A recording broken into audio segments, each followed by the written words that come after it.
बेनीपट्टी बसाइट के चंदपुरा स्थित कृषि विज्ञान केंद्र परिसर में शनिवार को एसके चौधरी एजुकेशनल ट्रस्ट के तत्वाधान में 3 दिवसीय अंतर्राष्ट्रीय कृषि शिक्षा एवं स्वास्थ्य महोत्सव सह मेगा एग्री एक्सपो का आयोजन किया गया। सेमिनार का उद्घाटन बिहार सरकार के कृषि मंत्री रामकृपाल यादव, पर्यटन मंत्री अरुण शंकर प्रसाद, पूर्व केंद्रीय मंत्री अश्विनी चौबे व निवर्तमान सांसद हुकुमदेव नारायण यादव सहित अन्य अतिथियों ने दीप प्रज्वलित कर कार्यक्रम का उद्घाटन किया। इससे पहले अतिथियों ने सभी स्टॉल का उद्घाटन फीता काटकर किया और स्टॉल का मुआयना करते हुए कार्यक्रम स्थल पहुंचे। दीप प्रज्वलन के बाद राष्ट्रगान गाकर पहले दिन के कार्यक्रम की शुरुआत की गई। तत्पश्चात गणेश डांस नामक वेलकम डांस की प्रस्तुति की गई। संस्थान के अध्यक्ष डॉक्टर संत कुमार चौधरी द्वारा सभी आगत अतिथियों को मिथिला की परंपरा अनुसार पाग व दोपट्टे से सम्मानित किया। इस दौरान कृषि मंत्री ने कहा कि मिथिला की धरती सांस्कृतिक धरती रही है, जहां पग पाखर पोखर और मखान कल्चर में समाया हुआ है।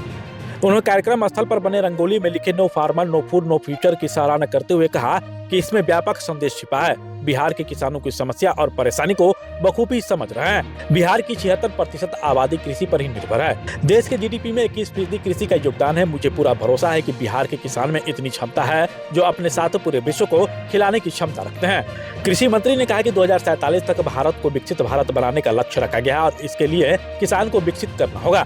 किसान विकसित होंगे तो गांव विकसित होगा, गांव विकसित होगा तो राज्य विकसित होगा और तब जाकर फिर देश विकसित हो सकेगा। इसलिए इनोवेशन आज एग्रीकल्चर के सिद्धांत को अपनाना होगा। आइए एक बार फिर बड़ा सोच नया करो और बड़ा बनो के मिशन पर काम करते हुए विकसित भारत बनाने में सभी जुट जाए। वहीं पर्यटन मंत्री अरुण शंकर प्रसाद ने कहा कि पारंपरिक कृषि के साथ वैज्ञानिक कृषि का समन्वय का अवसर अपनाने की जरूरत है। मिथिला में अपार संभावनाएं है, यह जगत जननी मां जानकी की तरह है। वहीं पूर्व केंद्रीय मंत्री श्री चौबे ने कहा कि मधुबनी की धरती आधुनिक भारत का विज्ञान केंद्र है। महाकवि विद्यापति कालिदास और अयाची मिश्र के हस्ताक्षर हैं। मिथिला का मखाना और पेंटिंग के विश्व में अपनी पहचान स्थापित किया। कृषि भी इसी तरह तेज गति से आगे बढ़ रहा है। वक्ताओं ने लैब के प्राप्त रिसर्च और तकनीकी को ग्राउंड तक पहुंचाने की आवश्यकता जताई। कहा किसान आत्मनिर्भर होंगे तो विकसित होंगे और जब वे विकसित होंगे तब देश भी विकसित होगा। रूस से आए रसिया के ट्रेड कमिश्नर एवगेनी ग्रीवाल ने रूस और भारत के सहयोग से किए जा रहे कार्यों पर प्रकाश डाला। कार्यक्रम को राजस्थान से आए एमएसएमई के ग्लोरी स्वरूपा, नेपाल के पूर्व कृषि सचिव डॉक्टर योगेंद्र कार्की, विधायक विनोद नारायण झा, डॉक्टर विकास दास, वासुदेव गार्की, मेरा नून राय, इंदिरा गाजीबा, बेलारूस के नतालिका, पोलैंड के डॉक्टर न्यूजेक, डॉक्टर बादरा, डॉक्टर विश्वास कुमार निर्मल, डॉक्टर आर.के. झा व मिस बरबरा सहित अन्य वक्ताओं ने भी मिलेट, मरुआ, सामा, कोदो, कौनी सहित पुरानी फसलों को आधुनिकतम तकनीक से खेती कर हरित क्रांति लाए जाने की बात कही। कार्यक्रम की अध्यक्षता पूर्व सांसद हुकुमदेव नारायण यादव ने की। कार्यक्रम में सभी आगत अतिथियों को प्रतीक चिन्ह भी भेंट किया गया और विभिन्न क्षेत्रों में उत्कृष्ट प्रदर्शन करने वाले लोगों को लाइफ टाइम अचीवमेंट पुरस्कार से सम्मानित किया गया। कार्यक्रम में कृषि यंत्र व उत्पाद की प्रदर्शनी व नेत्र चिकित्सा शिविर भी लगाई गई थी और कृषि विकास से जुड़े पुस्तक का विमोचन किया गया। मौके पर DM Anand Sharma, SDM Sarangmani Pandey, DSP Amit Kumar, BDO Maheshwar Pandit, CO Abhishek Anand, EO Gautam Anand, उप प्रमुख अशोक चौधरी, वैज्ञानिक मंगलानंद झा व ईश्वर चंद्र झा सहित अन्य लोग भी मौजूद थे। सर्वप्रथम मैं उस उच्चैठ मां भगवती स्थान के चरणों में शीश नवाता हूँ। मिथिला की इस महान धरती को नमन करता हूँ। महान कवि कालिदास की धरती से महान कवि विद्यापति जी को मैं आज के इस कार्यक्रम में याद करता हूँ, श्रद्धांजलि अर्पित करना चाहता हूँ। मिथिला की ऐतिहासिक एवं सांस्कृतिक धरती की अपनी अलग पहचान है। देश नहीं पूरे विश्व में मिथिला यानी पार, मिथिला यानी पग पाग पोखर, माथ और मखान, सरस बोली और मुस्लिम बात, ये मिथिला का कल्चर है। तो देश दुनिया में प्रचलित है और यह सौभाग्य प्राप्त हुआ मिथिला की धरती से विभिन्न क्षेत्रों में काम करने वाले लोग न सिर्फ अपने देश में बल्कि दुनिया में अपनी प्रतिभा का निखार करते और मिथिला की धरती की अलग जो मिट्टी की खूबसूरती है उसको निखार करने का कार्य कर रहे हैं। अभी आपके संस्थान में रंगोली बनी मैंने देखा जिस पर लिखा था नो फार्मर नो फूड और नो फ्यूचर। बड़ी सारी बातें हैं, इसमें हम उसको विस्तारित नहीं करना चाहते हैं। यह संदेश बहुत गहरा संदेश है। हमारी युवा पीढ़ी को इसे आत्मसात करने की आवश्यकता है आज के इस युग में। हालांकि माननीय हमारे नेता अभिभावक बहुत ही पुराना अनुभव है, बहुत पीड़ा के साथ आज अपनी भावना को व्यक्त कर रहे थे कि किसान की आज कितनी बुरी स्थिति है। मैं उसके विस्तार में नहीं जाना चाहता और सचमुच में मैं उनसे बिल्कुल सहमत हूँ।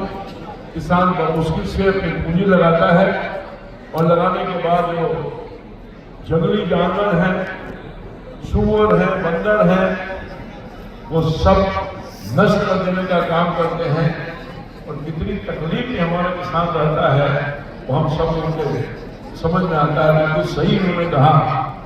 आज पूरे बिहार में लगभग 76% आबादी जिसकी आजीविका कृषि पर निर्भर करती है और बिहार का जो जीडीपी है जिसमें कृषि जीडीपी है तो कृषि का योगदान है वो 21% है केवल कृषि से। कितनी महत्वपूर्ण कि खेती और किसानी यह समझा जा सकता है। बिहार की खेती में खेती की वो क्षमता है जो पूरे देश को खिलाता है।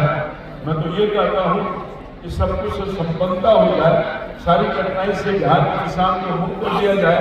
हमारे इतने मेहनत किसान है, मैं तो कहता हूँ कि विश्व में भी खिलाने की अपनी शक्ति और क्षमता अपने मेहनत परिश्रम के बल पर हमारा किसान रह सकता है। मैं समझता हूँ कि आज देश में वर्ष 2011-12 में ग्रामीण गरीबी 25% से अधिक थी। मैं धन्यवाद देना चाहता हूँ प्रधानमंत्री सचिव प्रधानमंत्री जी का, जिनके प्रयास से और माननीय मुख्यमंत्री जी के प्रयास से लगातार हम अपनी गरीबी को घटा रहे हैं।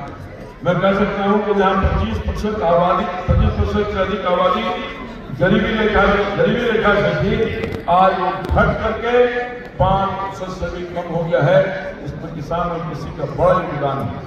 बिहार में पिछले 10 वर्षों में 4.25 करोड़ लोग लगभग गरीबी रेखा से बाहर आए हैं। मैंने जैसा कि कहा कि हमारे माननीय प्रधानमंत्री जी और माननीय मुख्यमंत्री जी के मार्गदर्शन में उनके नेतृत्व में संचालित 7 कृषि और कृषि रोड मैप के कारण ये संभव हो पाया है। आज बिहार के गांव में बिजली, पानी, सड़क की कोई समस्या नहीं है। आज हमारी समस्या है कि हम अपने नौजवानों को स्वरोजगार का अवसर कैसे दें। कि बड़े पैमाने पर हमारे नौजवान आज बिहार के बाहर जा रहे हैं, मजबूर हैं, उसको कैसे रोकने का काम करें।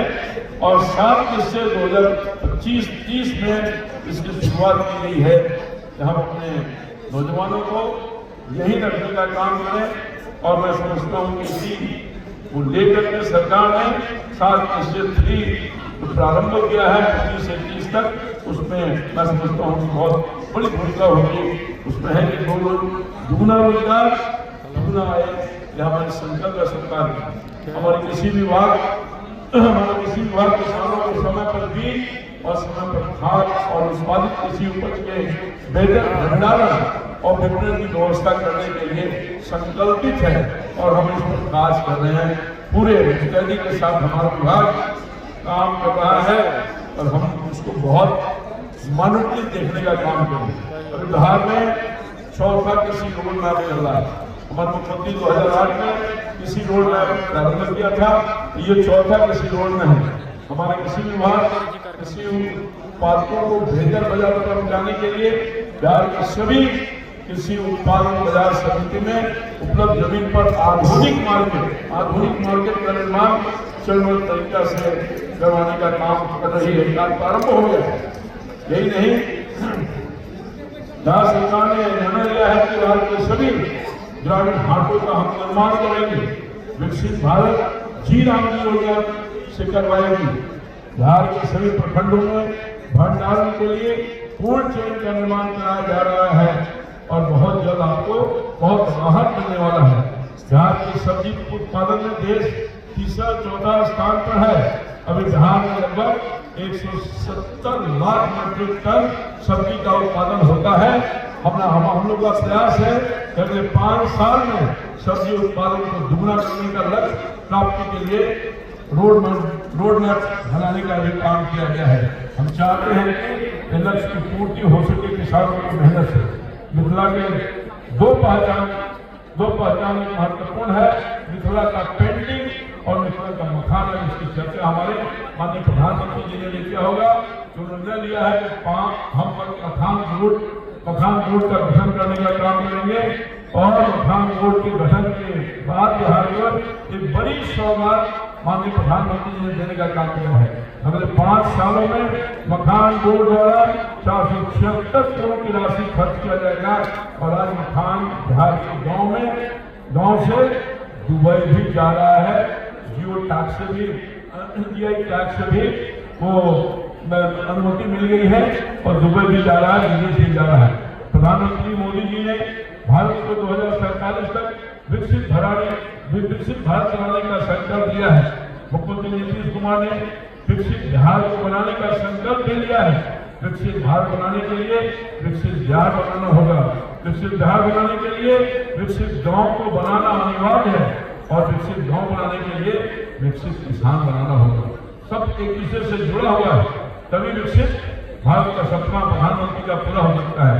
मैं बिहार के युवाओं से आह्वान करता हूँ वो खेती में आए, कृषि उत्पादकों का नए तकनीक से वैल्यू एडिशन करें, युवा उद्यमी बने। कृषि स्टार्टअप को बढ़ाना होगा, अपनी बेरोजगारी को दूर करें और सरकार हर कदम पर साथ देने के लिए तैयार बैठी हुई है। मैं कहना चाहता हूँ युवाओं से कि आपको हतोत्साहित नहीं होना है। मैं बिहार के युवा प्रगतिशील किसानों को कहना चाहता हूँ कि innovation in agriculture, value addition in agriculture product, तो मैं समझता हूँ कि स्टार्टअप यानी बड़ा सोच, नया करो और बड़ा बनो। और किसानी एक ऐसा माध्यम है जिसके माध्यम से आप अपनी बेरोजगारी को दूर कर सकते हैं, क्योंकि आबादी बढ़ रही है और आबादी के साथ समस्या भी बढ़ रही है।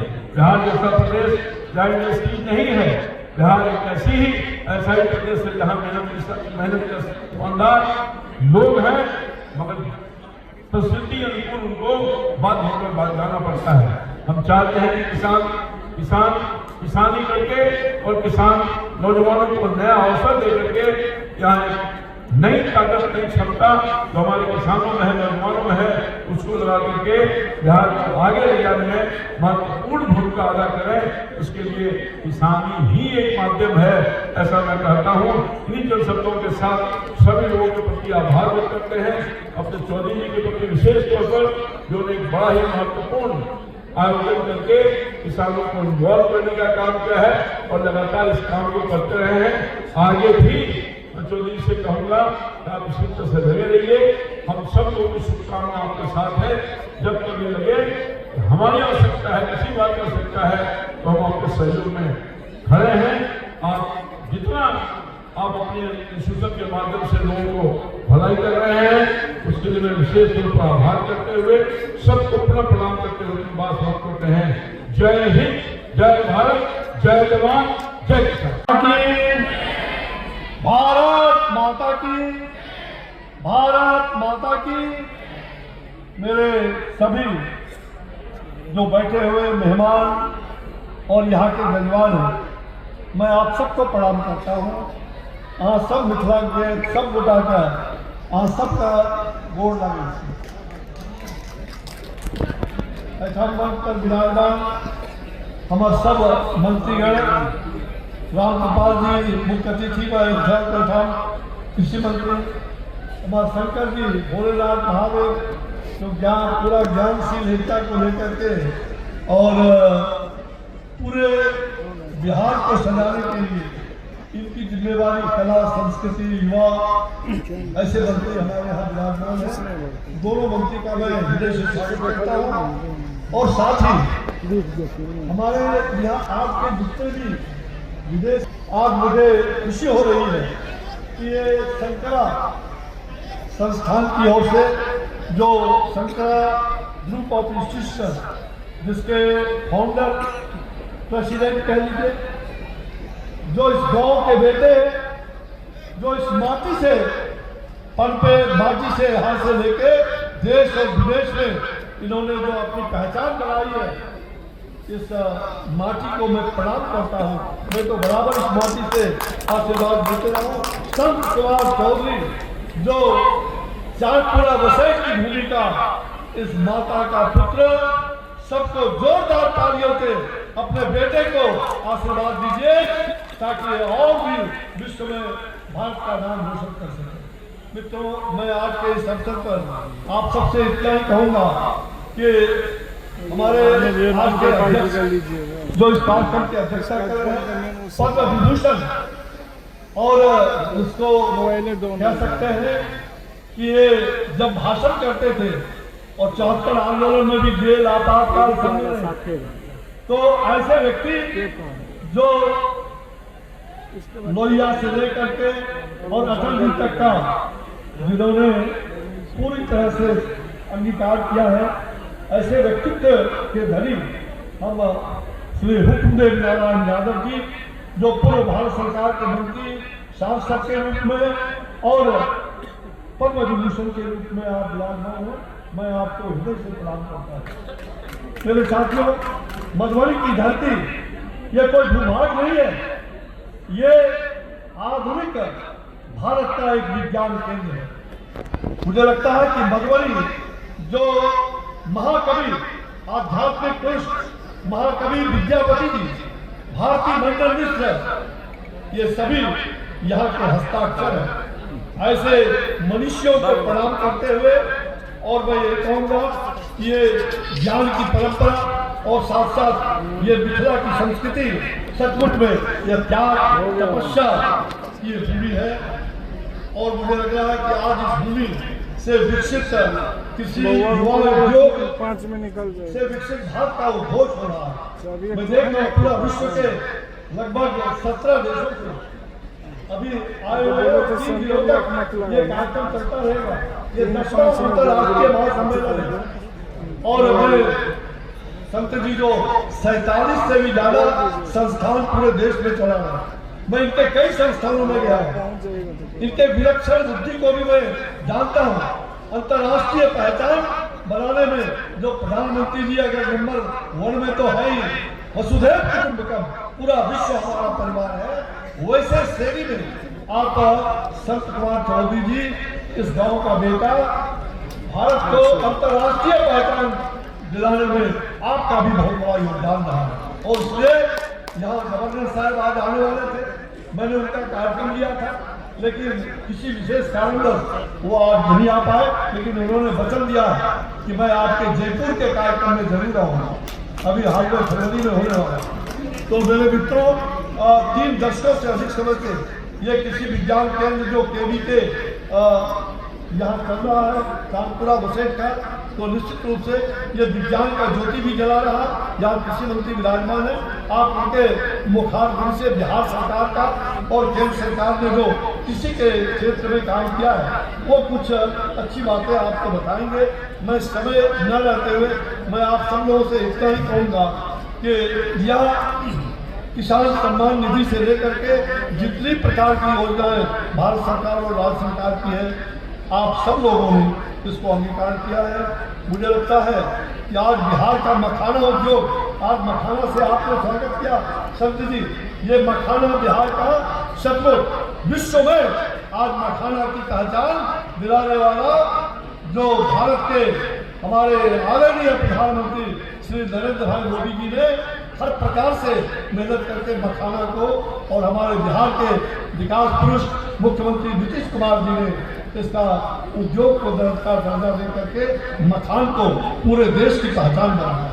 तो मुझे खुशी है कि आज इस मंच पर जहाँ ये मिथिला की पेंटिंग, मधुबनी पेंटिंग, ये वैश्विक मंच के रूप में आप कोई देख रहे हैं, मैं आज इस वैश्विक मंच को और वैश्विक सभा को, आप सबको मैं हृदय से आपका अभिवादन करता हूँ। और अंत में मैं संत जी के ठीक कहते हैं, 12 पूत पिता के घर में, 12 पूत पिता के घर में खेती उपजे अपने घर में। मैं देख रहा हूँ उनके बेटे पुत्र ने जो वैज्ञानिक भी है, अच्छे संस्थान चलाते हैं, डॉक्टर राहुल चौधरी बहुत ही योग्य है। और अपने गांव में, अपने इस मातृभूमि में वो यहाँ से जुड़ा हुआ है, ये एक अच्छी बात है। मैं बहुत समय न लेते हुए आप सबको प्रणाम करते हुए आइए हम ज्ञान और विज्ञान की धरती से यहाँ से संदेश दे रहे हैं। ये धरती सदियों से, लोग कहते हैं, अभी कुछ दिन पहले लोगों में एक गलत पहचान बन गया था।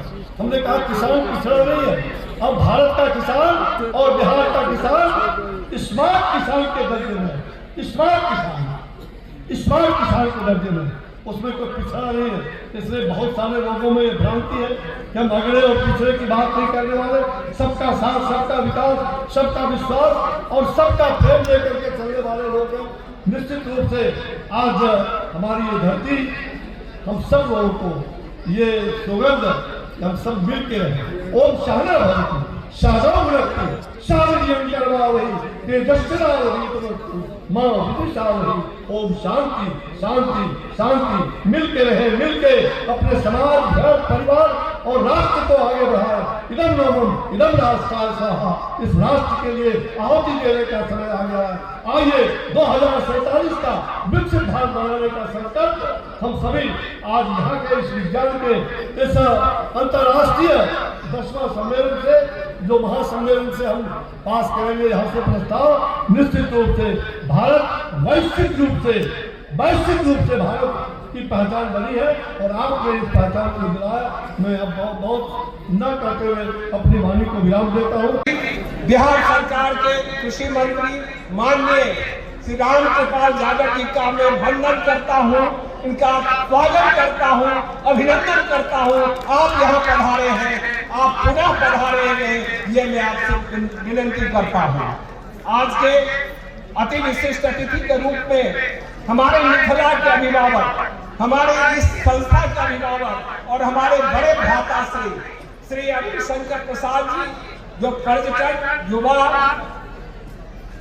मंत्री है बिहार सरकार के, खिला सकते हैं, पत्थर को भी फूल खिला सकते हैं। आज जिला प्रशासन, बिहार सरकार, भारत सरकार, यहाँ का मीडिया और हमारे जो जिलाधिकारी है अरविंद कुमार शर्मा जी और पुलिस अधिकारी, जनरली मुख्य अतिथि महोदय, जितने विदेश के लोग आते हैं उनको सिक्योरिटी का शंकर जी बड़ा चिंता रहता है, लेकिन आपके जिलाधिकारी और पुलिस अधीक्षक इतना केयर करते हैं, इन सबको ले आते हैं, छोड़ते हैं। तो हम एक बार जिलाधिकारी महोदय आए थे, कोर्ट केस के कारण नहीं जाना पड़ा, आपसे रूबरू हुए हैं, मैं उनका भी स्वागत करता हूं और हृदय से आभार व्यक्त करता हूं। आप हमारे मधुबनी न्यूज को फेसबुक पे देख रहे हैं तो पेज को लाइक करें, यूट्यूब से देख रहे हैं तो हमारे चैनल को सब्सक्राइब करें और बेल आइकन को दबाना ना भूलें।